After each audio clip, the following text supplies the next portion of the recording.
Oh, you got it? Oh, we're gonna do a selfie. Put that on Twitter later.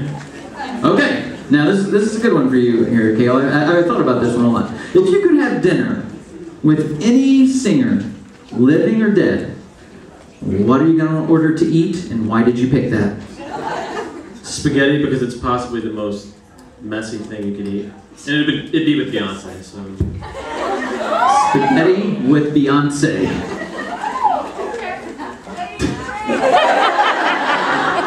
I don't know where to go with that, Kale, so I'm just gonna let it go. Give it up for Kale Upschulte. Good job. Next up is Mr. Philosophy, Kier McIntosh. Come on out, Kier. Oh. All right, Kier. Well, we are glad you're right here. You're looking spiffy. I like this. This is very nice. Yes. Sometimes you just have to sparkle. You do. Okay. All right. Now, this is very. You're Mr. Philosophy Club, so I got one here for you. If a tree falls in the forest, there's no one around to hear it. How did the tree fall over in the first place? And if no one was around to hear it, how do we even know it fell over? Okay, well, we know it fell over because conservation of energy. That's my joke answer. Anyways. Well, it probably fell over if nobody was around to hear it. We can assume it wasn't a wild rampaging axe, and we can assume it was probably a beaver. Yes. It happened in Canada. I don't understand, but they're just there. And how do we know if no one was around? We know because said beaver had a smartphone because they're everywhere, and uploaded it to Vine, to which millions of people are for some reason following a beaver. Can't argue with that. Mr. Philosophy.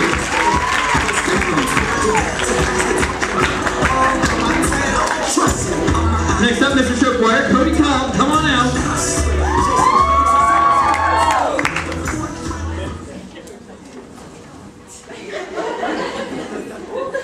Kind of reminded me of Nacho Libre right there. That's nice. That's nice. Like to a stretchy prince. Okay, good. We're gonna stop right there. All right, the theme for Show Choir this year was James Bond. Prove it. I can't.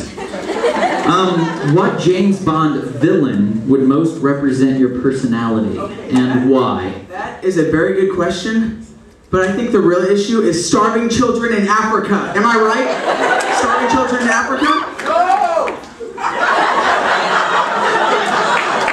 Okay. Can you repeat the question for me?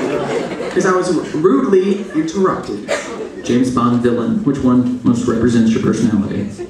Oh, I think it would be that one guy from the Austin Powers movie with the gold, you know? Goldfinger? Is that what the kids are calling him these days?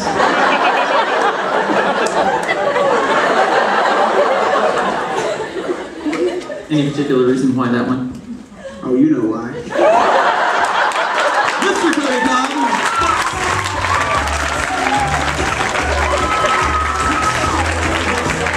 Next up is Mr. Red and Black, Trevor McKeer. Come on out. Nice tie. Good. One for the Principal Adams look. That's nice. That's good. And he's your favorite. Excellent. Okay, Cody. Now, Cody, sorry, Trevor. Cody was just here. Can't get that out of my mind. Unfortunately. All right, Trevor. All right, Mr. Red and Black. If there's an article written about you in the local newspaper, what section of the newspaper are you most likely to be in, and what's the headline going to say?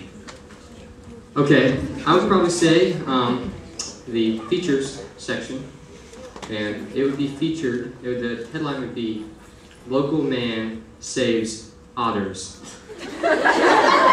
Those are my favorite animal, in case you were wondering the background. I once watched a video of an otter dunk a basketball, and it changed my life.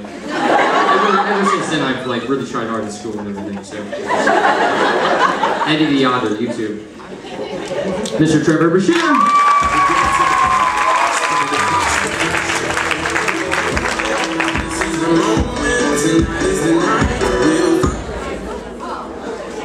All right, next up is Mr. Basketball, Harold Robertson.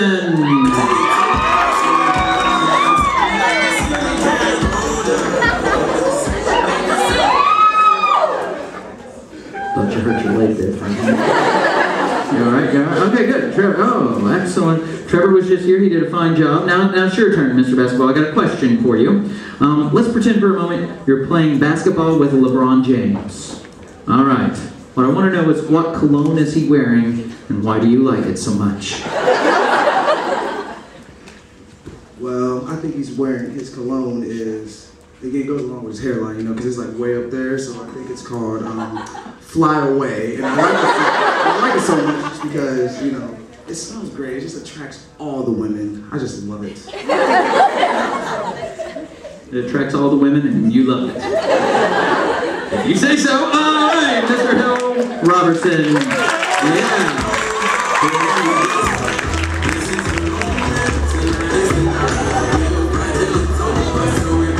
You realize what he said later.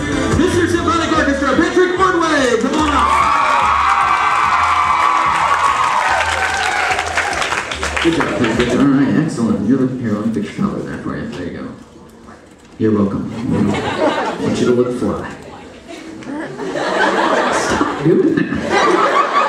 Freaking me out. All right. You got hit in the head by, I know, that was a true story. You getting hit in the head by the ceiling fan, that's true. All those were true that I said.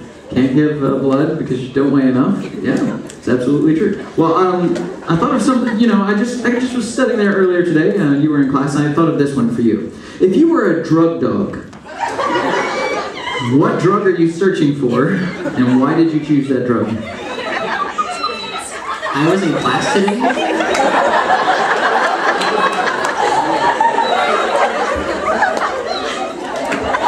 It's all relative, I guess.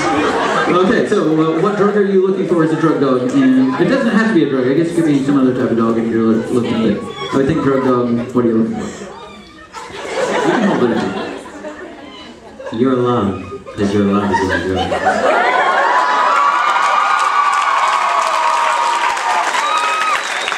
Let's go to number 9, Mr. Patrick Ordway. Excellent.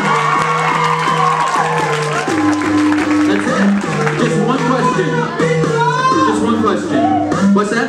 Oh, what's that? We got pizza delivered here. I don't mind what.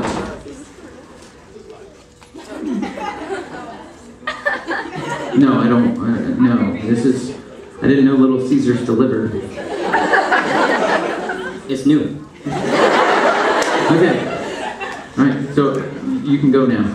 That's it? That's it. One question. That's it. Your love, that's the way you answered. You didn't want to ask me anything else? Did you want to talk about prom for a minute? Don't you think asking someone to prom is a little cliche from Mr. JC? I do. Do you? Okay, so are you not going to ask Abby? Please don't.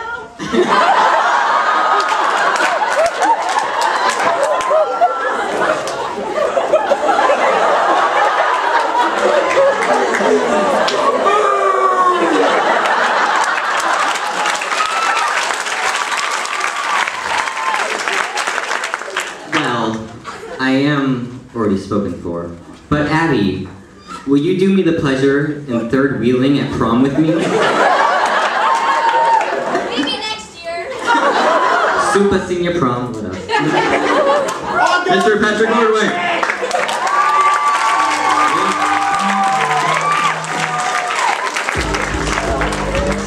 You just killed the love, Abby. I'm just saying. I had a moment, and it's going to be great. Next up is Mr. Stuco, Jared Bizzle.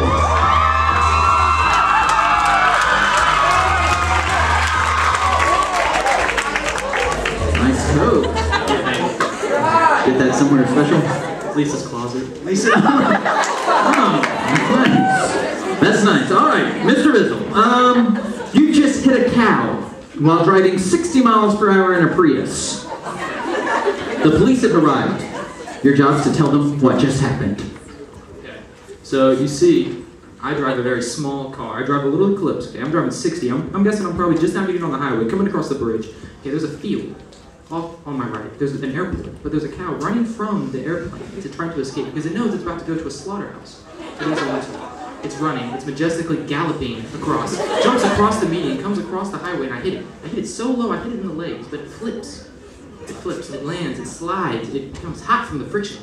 Take a steak. It's like that good steak. Like it's a very rich cow. Very rich, tasty flavor. And I stop my car and I get out and I look out into the background and I see a beautiful sunset. I know that this is meant to be. This happened for a reason. So I get out, I get on my giant Bowie knife, I cut it up, I eat it. A little bit of seasonings, you know, some herbs and spices. And I lightly soak for dinner.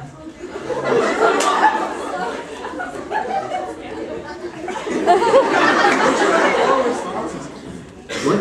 Did you get a curve? No, it was another time. Mr. Jared Bendel.